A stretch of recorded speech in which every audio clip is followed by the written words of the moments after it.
On Nightline, a dictator speaks. In a network exclusive, ABC's Barbara Walters travels to the Middle East to confront a leader blamed with killing thousands of his own people. With revolution in the air, the future of the entire region in the balance, Syrian President Bashar al-Assad faces American cameras for the first time since the crackdown began. In the streets, after months of media blackout, our team is allowed out in public, among the people, for a rare look at the culture of courage and fear under a watchful eye. And defiance and denial. Tonight, an extraordinary moment of accountability, hard questions, a special edition of Nightline. Syria, the dictator speaks, starts right now. From the global resources of ABC News, with Terry Moran, Cynthia McFadden, and Bill Weir in New York City. This is Nightline, December 7th, 2011. Good evening, I'm Bill Weir, and tonight we bring you a special edition of Nightline. In a major network exclusive, ABC's Barbara Walters is just back from another Arab country seemingly on the brink of overthrowing another dictator's regime, Syria. Barbara is the first American television journalist allowed access to the country since a 9-month-old revolution began. She was invited there to conduct an extraordinary interview with the embattled Syrian president Bashar al-Assad, accused of a brutal crackdown that has taken at least 4,000 lives. Barbara, welcome home. Thank you. You have sat with Saddam Hussein, Gaddafi, Mubarak. How does this man compare? Very different. He's not a grim, strong man the way Mubarak was. He's not a wild, crazy person.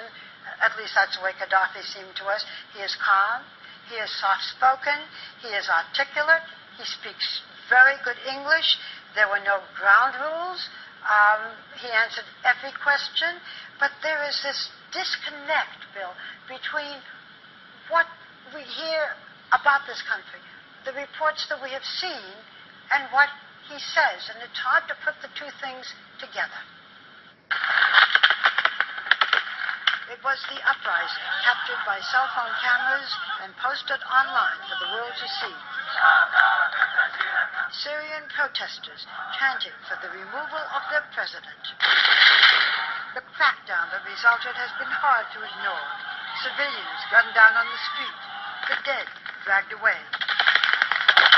The UN says 4,000 protesters have been killed, including more than 300 children. Enemies of the regime have taken up arms. And this man, Syrian President Bashar al-Assad, once seen as a hope for change in a long, repressive dictatorship, now has the attention of the world. Much of the world regards you as a dictator and a tyrant. What do you say to that? What's important how the Syrian people look at you, not how you look at yourself. Anyone could have his own opinion, whether president or official or any citizen, it's the same for me, outside our border. Public opinion doesn't matter. Outside Syria? Outside Syria. No, it's Syrian issue. Syria's uprising began in March, after fellow Arab nations, Tunisia and Egypt, had thrown out their dictators, and as the world moved against Libyan dictator Muammar Gaddafi. You have seen, I'm certain, the pictures of Egypt's former president Mubarak in jail, pictures of in Libya of Muammar Gaddafi killed. Are you afraid that you might be next? No, I'm afraid that the people won't support me, Syrian people. That they won't But support I'll be happy they'll support me. I mean, the only thing that you could be afraid of as president, to lose the support of your people. That's the only thing that you should be afraid of. Do you feel now that you still have the support of your people? If you don't have the support of the people, you cannot be in this position. This is Syria. It's not easy. It's very difficult country to govern if you don't have the public support. You feel the majority of the people in this country support you? I said the majority are in the middle. And the majority are not against, okay. To be precise. Syria's Arab Spring began with a handful of teenagers writing anti-Assad graffiti on a school. Those children were taken away. Some reportedly were tortured. And people took to the streets, raging against the regime, and then came the crackdown. The crackdown in the beginning, the brutality. Do you think it went too far? I cannot tell you this without the evidence. You asked me to tell you according to rumors or to reports. It's not enough for me as president. I've seen awful pictures of what happened. Why was there such a brutal crackdown? What happened? Well, I'll give you some examples. One example. The writer of a popular protest anthem calling for Assad to step down had his throat slit, and a well-known illustrator who mocked Assad also paid a heavy price. The cartoonist who is critical of you, I've seen his pictures. His hands were broken. He was beaten. Many people criticize me. Did they kill all of them? Who killed who? Most of the people that are being killed are supporters of the government. Did you give the order for the crackdown? No, we give the order to implement the Constitution and the law. We don't have policy. We don't have institution that kill people or give order for brutal reaction. This is individual, and that's what I describe as individual mistakes. Okay. Done by the military or done by whom? We don't know everything.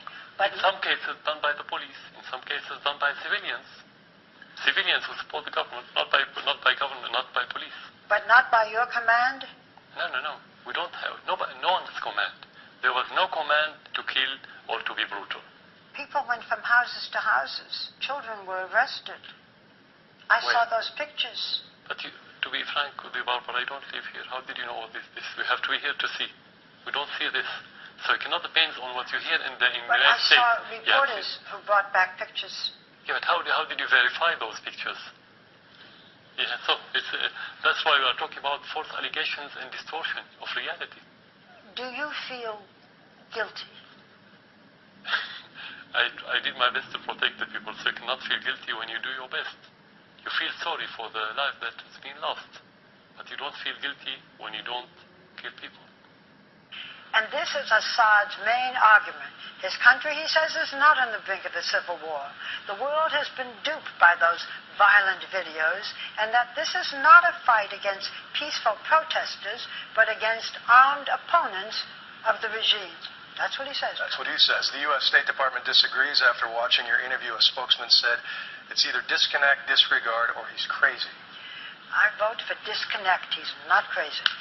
When we come back, Barbara will take us around Damascus and confront the president further.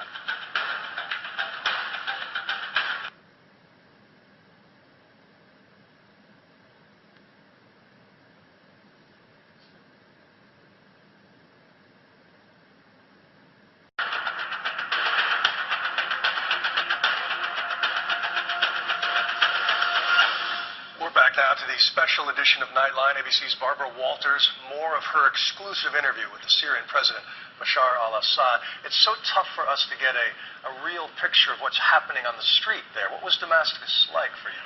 Well, I was told, Bill, before I left here, not to leave my hotel room. And as a matter of fact, the Jordanian Airlines won't allow their pilots to stay overnight. So, I was a little concerned.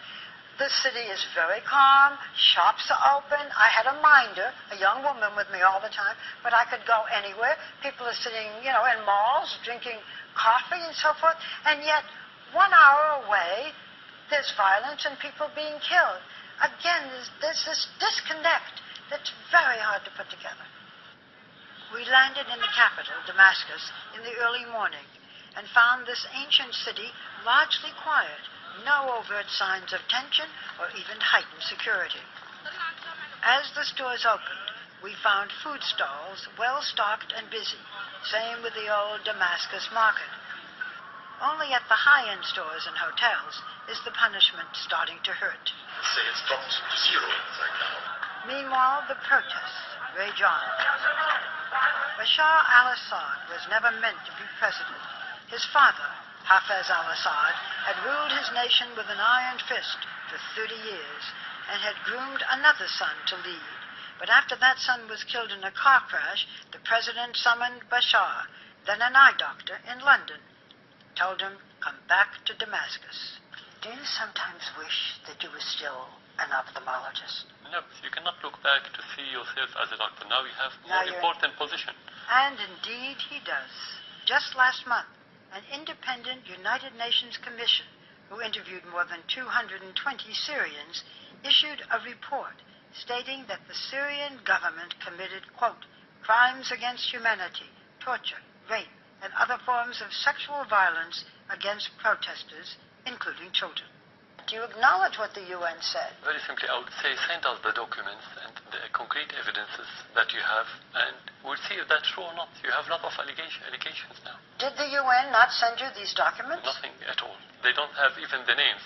Who are the rape people, or who are the tortured people? Who are they? We don't have any name. They didn't. Mr. President, they have issued this report. They have accused you and your regime. According to what? Well, according to what they said, it's 220 people, witnesses, men, women, children, whom they interviewed and identified. And that's when they called it crimes against humanity. As long as we don't see the documents and the evidences, we cannot say yes. That's normal. We cannot say just because the United Nations. Who said that the United Nations is a credible institution? You do not think the United Nations is credible? No. You have an ambassador. It has never been credible. Really? Never. The outside world has punished Syria.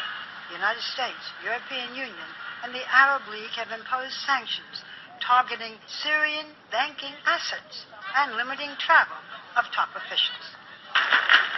And in the last few months, more and more people have taken up weapons to try to topple this regime. Many soldiers have defected and pledged to bring down Assad. Today, Syria is increasingly dangerous and increasingly alone. The Prime Minister of Turkey, who was your ally, has said, and I quote, "No regime can survive by killing or jailing." Jordan says you should step down. The Arab League, they have suspended you. You've lost all the support of your neighbors and friends. Does that matter to you? Nobody can can isolate Syria because of our positions. If they isolate Syria, Syria will collapse. Name an issue that matters in this part of the world: Middle East peace, terrorism, Iraq, Iran, and you will find Syria holds a key role and responsibility. So what happens to this man is of vital importance. You said that if there is any outside attempt to bring you down, it would mean an earthquake. What do you mean by that? No, I didn't say that. I said messing with Syria. Syria is the fault line in the Middle East. When you play with it, you'll have earthquake that is going to affect the whole region. For months now, foreign reporters have not been allowed to enter the country to report on the protesters. Can outside foreign reporters come? They have not been allowed. No, they were allowed, and you are here. I am here, and I have a correspondent here. But you've been here for 2 days now. Did anyone tell you where to go, where not to go? Nobody. You are free to go wherever you want. So we took President Assad at his word, and with his permission, we sent our correspondent, ABC's Alex Marquardt, to the city of Darabil, where the uprising first began. What is next for this man? Well, he says the country is stable. It isn't. He promises reforms, elections for parliament in 2 months, and he says in 2014, presidential elections with opposition parties, and that if they don't want him, he'll step down. Well, we'll see. In the meantime, it may be too little, too late. Barbara Walters, our thanks to you. And thank you for watching ABC News.